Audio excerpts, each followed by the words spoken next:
자, 설교 제목 한번 해봅니다. 성경적인 부흥은 오직 말씀의 부흥입니다. 한 번 더 해봅니다. 성경적인 부흥은 오직 말씀의 부흥입니다. 오늘 저와 여러분이 함께 만나고 있는 사무엘상 7장의 본문 말씀은 한국교회의 강단에서 부흥이라고 하는 이 주제를 가지고 설교를 할 때 가장 많이 사용이 되고 있는 설교의 본문 말씀입니다. 그만큼 오늘 본문인 사무엘상 7장은 부흥이라고 하는 이 주제를 가장 잘 나타내주고 있는 본문의 말씀이라는 말입니다. 사무엘상 7장 안에는 아주 매력적인 단어가 두 개가 들어있습니다. 이 두 개의 단어 때문에 사무엘상 7장이 부흥을 주제로 하는 설교의 본문으로 유명해지고 있는 이유이기도 합니다. 그 두 개의 매력적인 단어가 뭐냐? 첫째는 미스바라고 하는 지명이고, 그리고 둘째는 에벤에셀이라고 하는 기념돌의 이름입니다. 아마 여러분들도 이 두 개의 단어들을 이미 잘 알고 있을 것으로 압니다.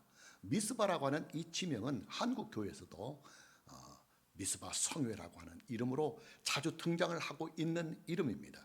그리고 에벤에셀이라고 하는 이 기념비의 이름은 국내의 구직한 크리스찬 기업이 그 이름을 그대로 회사명으로 사용을 해서 우리에게 이미 잘 알려져 있는 이름이기도 합니다.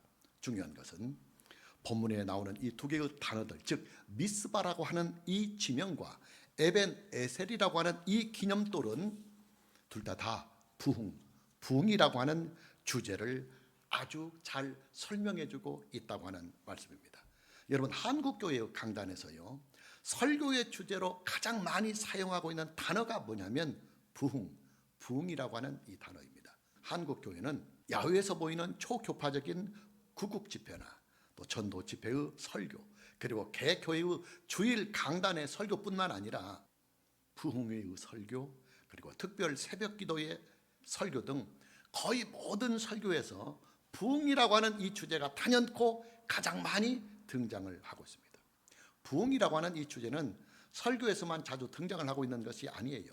부흥이라고 하는 이 주제는 한국교회의 주일의 공예배에 대표 기도자들이, 교회를 대표하는 대표 기도자들이 기도할 때 가장 많이 사용하는 기도의 주제이기도 합니다. 이뿐만이 아닙니다. 부흥이라고 하는 이 주제는 한국교회가 가장 많이 사용하고 있는 교회의 표어이기도 합니다.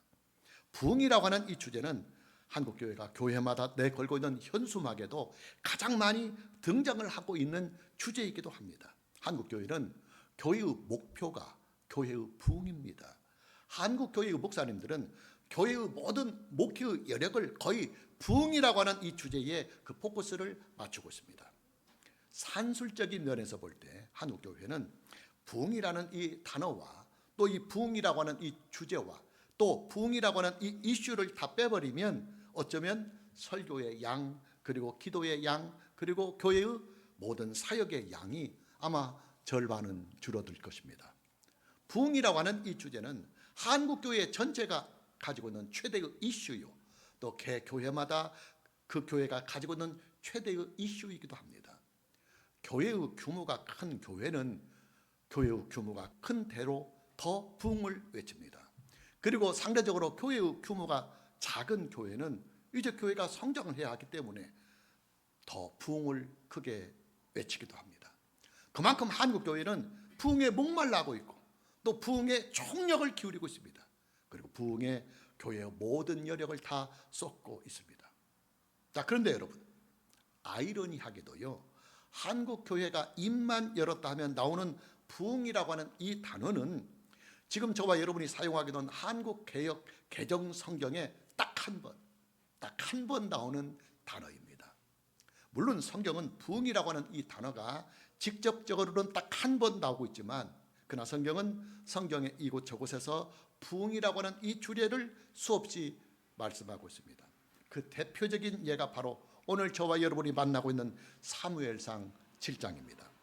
사무엘상 7장 전체에서도 부흥이라고 하는 이 단어, 부흥이라고 하는 이 말씀은 전혀 나오지 않습니다. 그러나 사무엘상 7장은 그 전체의 메시지와 그 전체의 내용 전개가 부흥이라고 하는 이 주제로 구성이 되어 있고, 또 부흥이라고 하는 이 주제를 계속해서 설명하고 있습니다. 그렇기 때문에 부흥이라고 하는 주제를 가지고 설교를 하는 설교자들이 오늘의 본문 말씀을 설교의 본문 말씀으로 가장 많이 선택을 하고 있는 것입니다. 중요한 것은 한국교회가 그토록 갈망을 하며 그토록 외치고 있는 부흥이라고 하는 이 주제가 상당히 왜곡이 되어 있다고 하는 이 사실입니다. 여러분들에게 한번 묻겠습니다. 여러분들이 부흥이라고 하는 이 말이 들려지는 순간 가장 먼저 느껴지는 그 느낌이 무엇입니까? 아마도 교회의 숫자적인 성장, 이것이 가장 많이 퍼뜩 와 닿을 것입니다. 개 교회마다 교회 부흥의 목표가 있어요. 어떤 교회는 100만 명이 교회 부흥의 목표요. 또 어떤 교회는 10만 명 혹은 1000명, 10,000명이 교회 부흥의 목표이기도 합니다. 또 이제 막 개척이 되었거나 이제 막 설립이 된 교회들은 교인 수 100명이 교회의 1차적인 부흥의 목표가 될 수도 있을 것입니다. 자, 무슨 말이냐면 한국 교회는 부흥이라고 하는 이 주제를 교회의 성장 혹은 교회의 규모가 크게 늘어나는 것을 부흥이라고 생각하고 있다는 말입니다. 자, 그러나 여러분, 성경에서 말씀하고 있는 부흥이라고 하는 이 주제는요, 교인 수의 성장이나 교회의 사이즈가 커지는 것을 말씀하고 있지 않습니다. 성경을 통해서 우리가 직접 함께 말씀을 찾아봅니다. 우리가 참고구절로 하박국 3장 2절 말씀을 보면 여호와여 내가 주께 대한 소문을 듣고 놀랐나이다. 여호와여 주는 주의 일을 이 수년 내에 부흥하게 하옵소서. 부흥하게 하옵소서. 이 수년 내에 나타내시옵소서. 진노 중에라도 긍휼을 잊지 마옵소서. 하박국 3장 2절 말씀은 한국교회가 사용하고 있는 개역 개정 성경에 부흥이라는 단어가 나오고 있는 유일한 성경 구절 말씀입니다. 자, 하박국 3장 2절 말씀에 나오고 있는 이 부흥이라고 하는 이 단어, 부흥이라고 하는 이 주제가 어떤 의미를 가지고 성경에서 사용이 되고 있는지를 성경을 통해서 우리가 함께 살펴봅시다. 이 문제를 풀어가려면 두 가지의 접근 방법을 반드시 사용해야만 성경적으로 올바르게 이 문제를 풀어갈 수 있습니다. 이 두 가지의 올바른 접근 방법이 뭐냐? 첫째는 성경 원문에서 말씀하고 있는 부흥이라고 하는 이 단어가 가지고 있는 뜻을 잘 살펴봐야 합니다. 그리고 두 번째의 접근 방법은 이게 더 중요합니다. 부흥이라고 하는 이 단어가 나오게 되는 배경, 즉 성경 말씀의 전후 문맥입니다. 어떤 과정과 어떤 배경을 통해서 부흥이라고 하는 이 단어가 성경에 등장하고 있는지 성경의 문맥적인 배경을 우리는 알아봐야 합니다. 먼저 부흥이라고 하는 이 단어가 가지고 있는 성경의 원문의 말씀을 살펴봅니다. 하박국 3장 2절 말씀에 나오는 부흥이라고 하는 이 단어의 성경 원문을 보면 하예우라는 히브리어 단어입니다. 하예우라고 하는 이 히브리어 단어는 하야라고 하는 기본형에서 나오는 단어입니다. 히브리어로 하야라고 하는 이 단어가 가지고 있는 뜻이 뭐냐면 다시 살다, 소생을 하다 하는 뜻을 가지고 있어요. 그래서 영어 성경은 이 하야 혹은 하예우를 번역할 때 리바이브로 번역을 하고 있습니다. 다시라는 말이죠. 그 다음에 바이브, 산다는 말입니다. 자, 무슨 말이냐? 하박국 3장 2절 말씀에 나오는 부흥이라고 하는 이 단어, 부흥이라고 하는 이 말씀은 하나님의 자녀들, 하나님 나라의 백성들의 영적인 생명이, 믿음의 생명이 다시 살아나는 것을 말씀하고 있는 단어이다 그 말이에요. 마치 에스겔 골짜기에 있는 마른 뼈들이 하나님의 말씀을 듣고 다시 살아나는 것처럼 말입니다.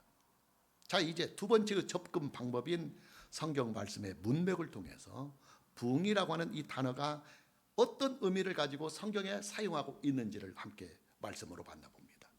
여러분, 하박국 선지자가 활동을 하던 그 시대는요, 유대 나라가 바벨론에게 멸망을 당하기 전 약 한 30여 전에 일었던 일입니다. 이미 북왕국 이스라엘은 기원전 722년에 아수르에 의해서 멸망을 당하고 이제 다시 남왕국 유다마저도 바벨론에 의해서 멸망을 당하기 일보 직전의 상황이었습니다. 북왕국 이스라엘이 왜 아수르에 의해 멸망을 당하게 되었느냐? 이스라엘의 죄악으로 인한 하나님의 징계였습니다. 북왕국 이스라엘은 아주 철저하게 하나님을 등진 왕국이었습니다. 하나님께서 가장 미워하시는 우상 숭배가 나라 전체, 백성들 전체의 왕궁에서부터 민초들의 삶까지 꽉 쩔어 있었던 것이 바로 북왕국 이스라엘의 삶이었습니다.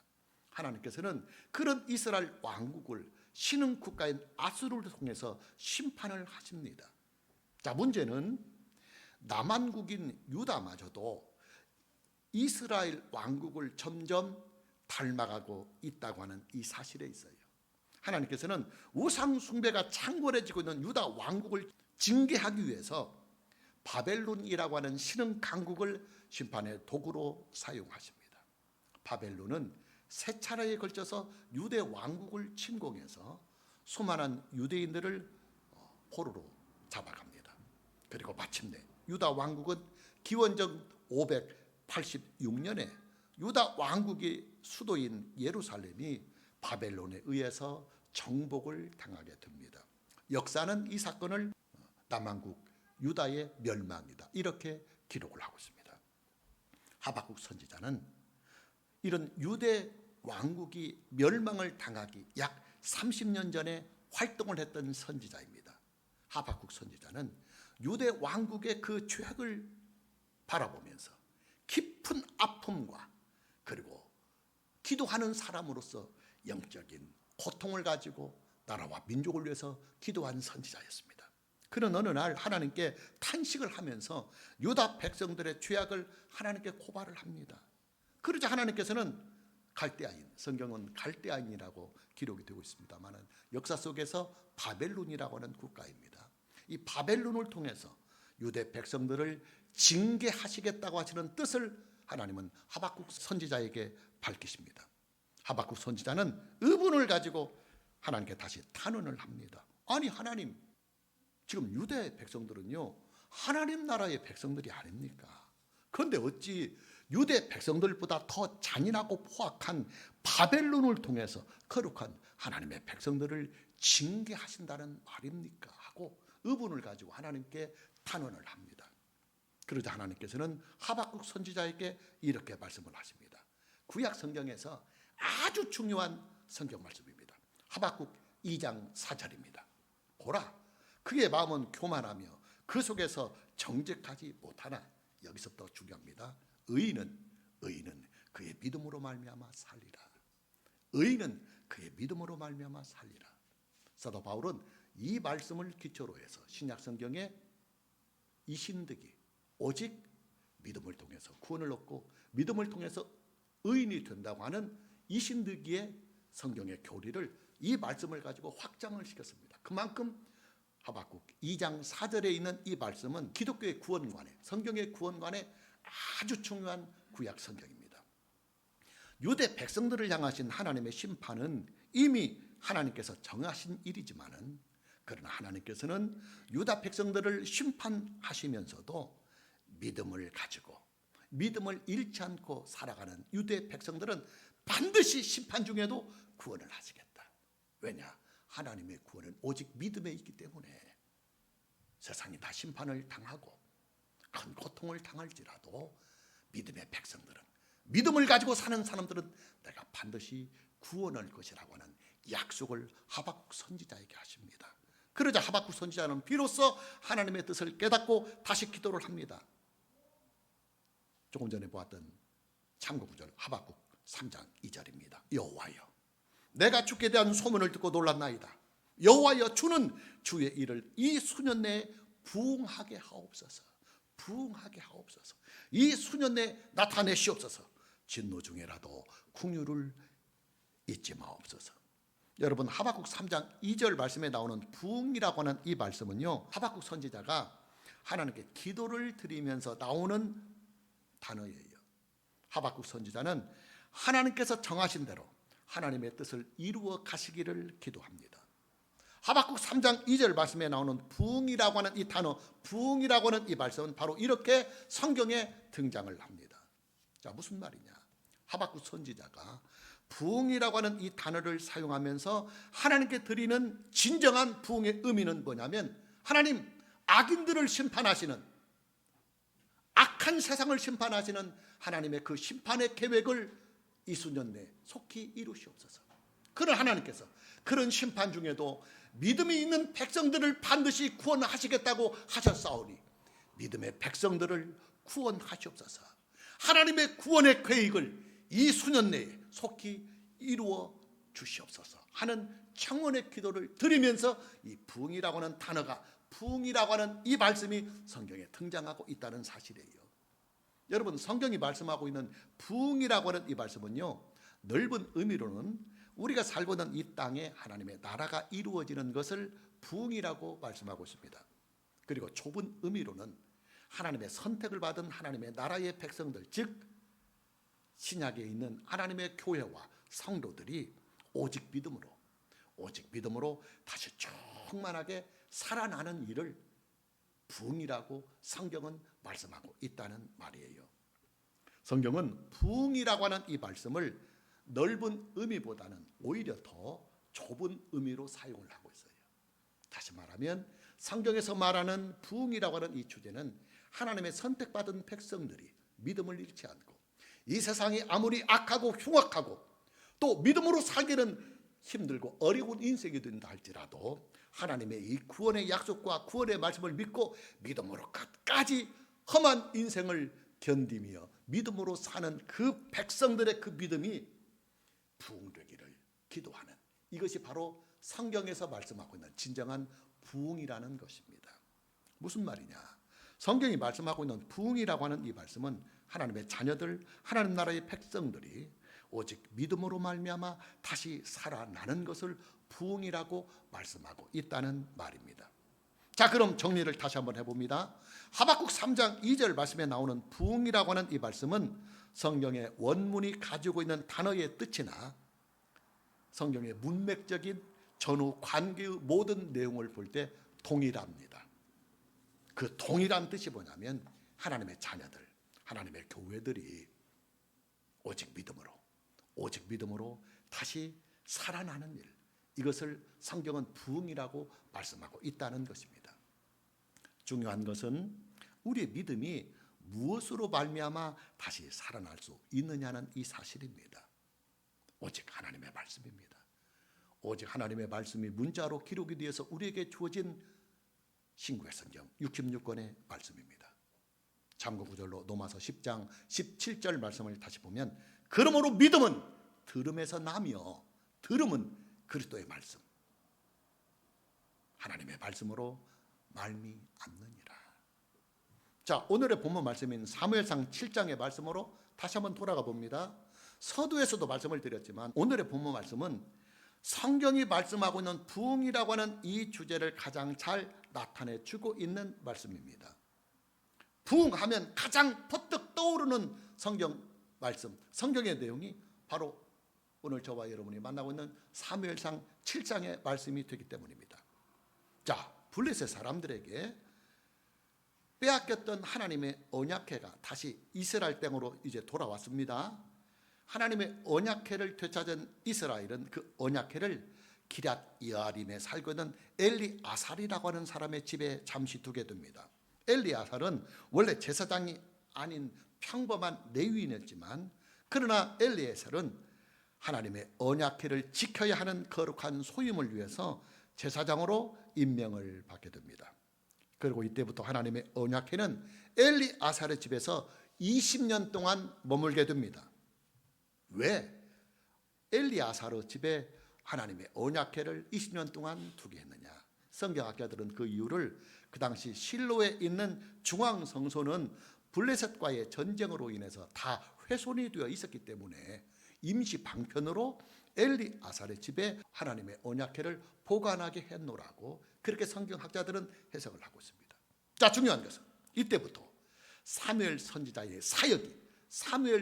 사역이 본격적으로 시작이 되고 있다고 하는 이 사실입니다. 시대가 영웅을 만든다는 말이 있어요. 사무엘은 이스라엘이 영적으로 가장 어두웠던 그 시대에 태어나서 그 어둠의 시대를 밝혀준 사람입니다. 어떻게, 무슨 방법으로 사사시대의 그 영적인 흑암을 밝혀냈느냐? 오직 하나님의 말씀이었습니다. 오직 하나님의 말씀이었습니다. 사사시대의 이스라엘은 하나님의 말씀이 무시되는 시대요, 또 하나님의 말씀이 존재하고 있었지만은 이스라엘 백성들 사이에서 하나님의 말씀은 뒷전으로 물려가고 각각 자기의 소견대로 인생을 살았고 각각 자기의 소견대로 하나님을 믿고 믿음 생활을 했던 시대가 바로 사사시대였습니다. 예수 그리스도 안에서 하나님을 믿는 우리의 신앙은 오직 성경만이 유일한 신앙의 기본이요, 또 터요, 기준이고, 이게 이제 교과서인데 하나님의 말씀은 딱 뒷전에 던져버리고 자기들이 임의적인 생각과 임의적인 판단으로 신앙생활을 했고 인생을 살았던 시대를 사사시대라고 하는데, 그런 시대를 향하여 역사는 흑암의 시대다. 하나님의 말씀이 무시되는 시대는, 하나님의 말씀이 뒷전으로 밀려나가는 시대는 영적으로 죽은 시대다. 이렇게 역사는 보고 있는 것입니다. 그 결과 이스라엘 백성들은 가나안의 원주민들이 섬겼던 우상의 신들을 받아들여서 그 우상의 신들을 섬깁니다. 당연히 하나님의 진노와 징계가 있겠지요. 하나님께서는 이때부터 이스라엘에게서 살그머니 손을 빼시고 발을 떼버리십니다. 그러자 이스라엘은 외세의 침략을 받아서 외세의 압제를 받게 됩니다. 감사하게도 하나님께서는 진노 중에도 긍휼을 베풀어 주십니다. 하나님께서는 이스라엘이 그들의 죄를 회개하며 하나님의 긍휼을 구할 때마다 사사를 세우셔서 그 사사를 통해서 이스라엘 백성들을 외세의 압제로부터 구원해 주십니다. 자, 이런 세월이 이스라엘의 역사에서 약 350년 동안, 어느 시점을 기준으로 하느냐에 따라서 크게는 약 410년까지, 작게는 약 330년까지 기간을 설정하지만 평균적으로 볼 때 약 350년 동안 이런 세월이 계속 반복이 됩니다. 그러다가 결국에는 하나님의 언약궤 마저도 블레셋 사람들에게 빼앗겨버리는 크나큰 수치와 아픔을 이스라엘 백성들은 당하게 됩니다. 사무엘은 사사시대의 그 어둠의 역사가 무엇 때문에 나왔는지, 어디서부터 그런 어둠이 출발하고 있는지 그 원인을 정확하게 알고 있는 사람이었습니다. 그 흑암의 원인이 뭐냐? 이스라엘이 총체적으로 망해져가는 그 원인이 어디에 있느냐? 이스라엘의 백성들의 인생과 그들의 신앙의 영역에서 하나님의 말씀이 뒷전으로 밀려가 버리고 하나님의 말씀이 무시가 되었기 때문에 나오는 현상이라고 그는 정확하게 그 원인을 찾아내게 됩니다. 사무엘은 이 원인을 알자 그때부터 전국을 순회하면서 하나님의 말씀을 외치게 됩니다. 오늘 저와 여러분이 부르려고 하는, 하나님께 드리려는 이 찬양이 바로 이런 주제를 갖고 있습니다. 광야에 외치는 자의 소리처럼. 하나님의 말씀이 존재하지만 하나님의 말씀을 듣지 못하여서, 또 하나님의 말씀을 거부해서 총체적으로 죽은 거나 다름이 없는 이스라엘 백성들에게 다시 그들에게 부흥을, 다시 말하면 그들의 영적인 생명을 다시 살리고 그들의 믿음을 다시 살리기 위하여 필요한 것은 오직 하나다. 하나님의 말씀이다. 하나님의 말씀뿐이다. 그래서 그는 전국을 순회하면서 하나님의 말씀을 광야에 선포하듯이 선포하게 됩니다. 본문 3절과 4절입니다. 사무엘이 이스라엘 온 족속에게 말하여 이르되, 만일 너희가 전심으로 여호와께 돌아오려거든 이방 신들과 아스타롯을 너희 중에서 제거하고 너희 마음을 여호와께로 향하여 그만을 섬기라. 그리하면 너희를 블레셋 사람의 손에서 건져내시리라. 이에 이스라엘 자손이 바알들과 아스타롯을 제거하고 여호와만 섬기니라 그랬습니다. 본문 3절 말씀을 보면 사무엘이 이스라엘 온 족속에게 말하여 이르되 하는 말씀이 나와요. 사무엘 선지자가 온 이스라엘 지역을 순회하면서 하나님의 말씀을 외치기 시작했다는 표현입니다. 자, 그러자 이스라엘 백성들 사이에서 놀라운 변화들이 일어나기 시작합니다. 이스라엘 백성들은 사무엘 선지자들을 통해서 증거가 되는 하나님의 말씀을 듣고 그 하나님의 말씀에 즉각적인 믿음의 반응을 보이기 시작합니다. 하나님의 말씀을 들은 이스라엘 백성들은 그들이 따랐던 우상들을 다 제거하고 또 여호와 하나님 한 분만을 믿고 섬기겠다고 하는 결단을 하게 됩니다. 드디어 그 어둡고 암울했던 사사시대의 죄악이 하나님의 말씀을 통해서 치유가 되면서 이스라엘 백성들에게 영혼이 살고 믿음이 살고 나라가 살고 백성이 살고 그들의 신앙이 살아나는 부흥의 새싹이 움트고 있는 것입니다. 사무엘 선지자는 여기에서 이스라엘 백성들의 부흥의 가능성을 보게 됩니다. 그리고 그런 부흥의 가능성을 본 사무엘 선지자는 한 걸음 더 나아가서 이스라엘 온 백성을 한 장소에 다 모이게 합니다. 하나님의 말씀을 집중적으로 선포하기 위해서. 막 순회하면서 말씀을 전하다 보니까 힘도 들 뿐 아니라 못 듣는 사람들도 많고 이게 많은 시간이 필요하니까 가장 합리적이고 가장 좋은 방법은 온 이스라엘을 한 곳에 왕창 다 모이게 해서 한 며칠 혹은 몇 주 계속해서 하나님의 말씀을 전할 수만 있다고 한다면 그 일을 통해서 이스라엘 온 공동체가 믿음으로 크게 부흥할 것이라고 하는 것을 사무엘 선지자는 알았습니다. 그래서 이스라엘 백성들을 한 장소에 다 회집을 합니다. 그 장소가 어디냐? 미스바였습니다. 본문 5절입니다. 사무엘이 이르되 온 이스라엘은 미스바로 모이라. 내가 너희를 위하여 여호와께 기도하리라. 미스바에 모인 이스라엘 백성들은 하나님께 그들의 죄악을 회개하면서 사무엘 선지자를 통해서 하나님의 말씀을 집중적으로 듣게 됩니다. 본문 6절 말씀을 보면 그들이 미스바에 모여 물을 길어 여호와 앞에 붓고 그날 종일 금식하고 거기에서 이르되 우리가 여호와께 범죄하였나이다 하니라. 사무엘이 미스바에서 이스라엘 자손을 다스리니라. 이스라엘 자손을 다스리니라. 본문 6절의 말씀을 보면 사무엘이 미스바에서 이스라엘 자손을 다스렸다고 하는 이 말씀이 나와요. 이 말씀은 사무엘 선지자가 미스바에 모인 이스라엘 백성들에게 집중적으로 하나님의 말씀을 가르쳤다는 말입니다. 왜냐?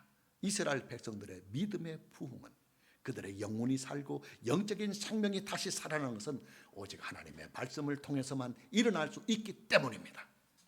자, 그런데 이때 갑자기 변수가 하나가 생기게 됩니다.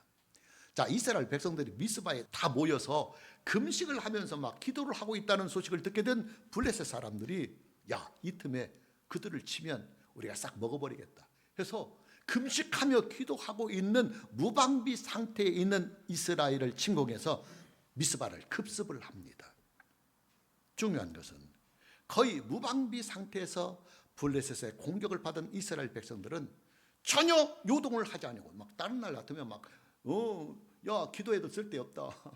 봐봐, 우리가 지금 하나님께 기도하고 있는 순간에 막 적들이 쳐들어와서 우리 죽게 생겼다 하면서 하나님 원망하고 그럴 텐데 전혀 그들은 요동하지 아니하고 하나님 말씀이 들어가니까 믿음이 생기는 거예요. 야, 우리가 믿음으로 살면 하나님이 지켜준다고 하지 않았느냐? 지켜준다고 하잖아. 그러니까 우리가 믿음으로 더 기도하자. 하나님의 말씀 붙들자 하면서 요동하지 않는 것입니다. 그리고 그 결과 이스라엘은 미스바에서 대승리를 거두게 됩니다. 어떻게 이스라엘 백성들이 블레셋 군사들을 다 이겼느냐? 하나님께서 블레셋 사람들에게 우레를 바라셔서 그들을 어지럽게 하시니까 그 틈을 노려서 우왕좌왕하고 있는 블레셋 군사들을 향하여 이스라엘 백성들이 공격을 해서 그냥 별로 힘 안 들이고 완벽한 승리를 거두게 되는 것입니다.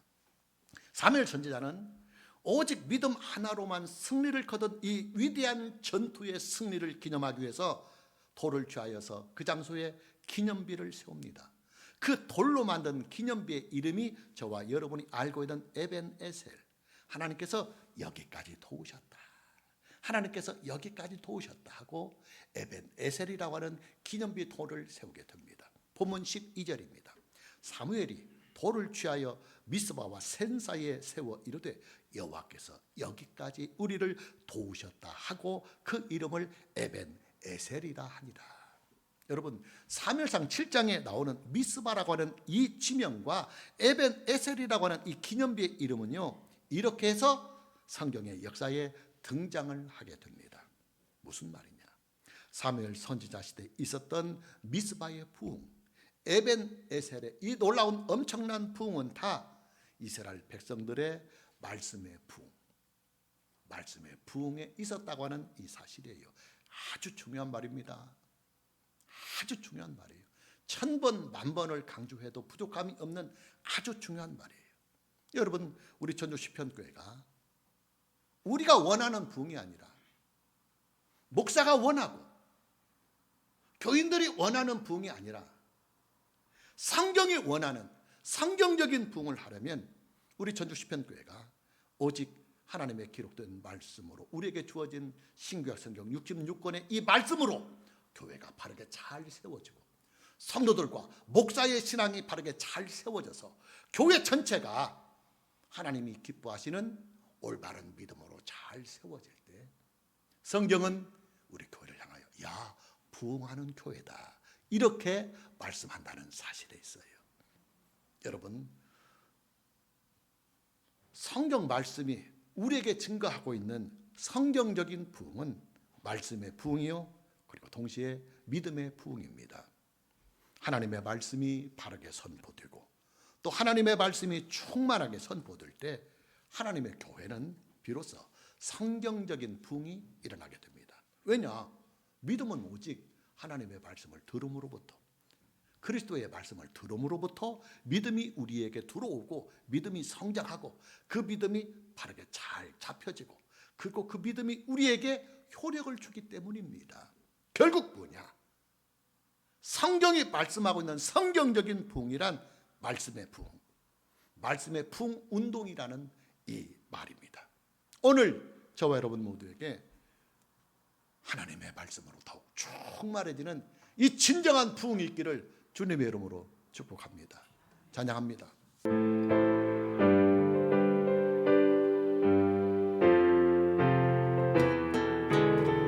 외치는 자의 소리여, 너희는 광야에서 외치라. 외치는 자의 소리여, 너희는 광야에서 외치라.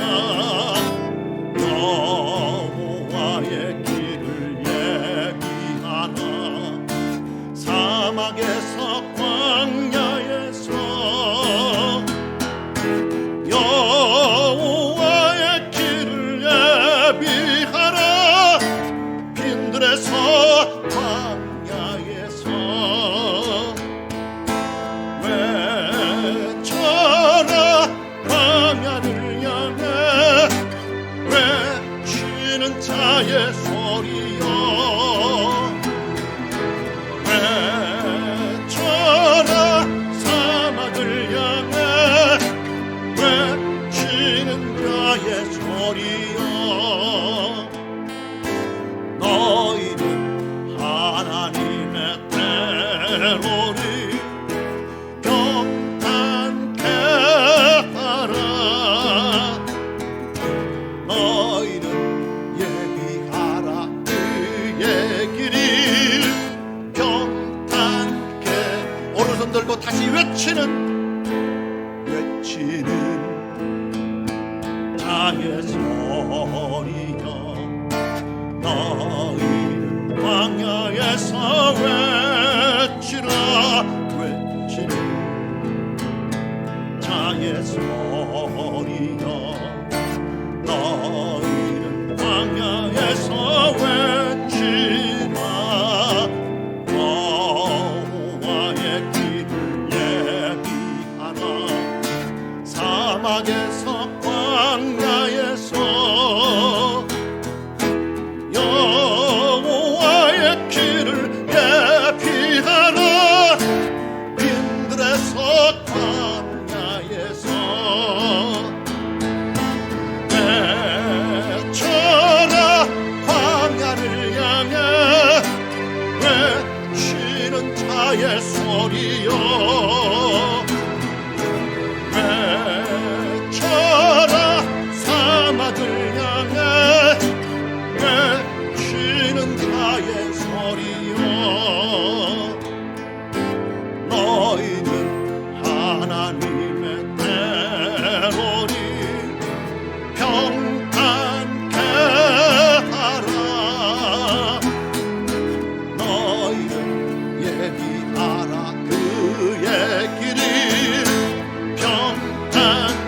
높이 들고 외쳐라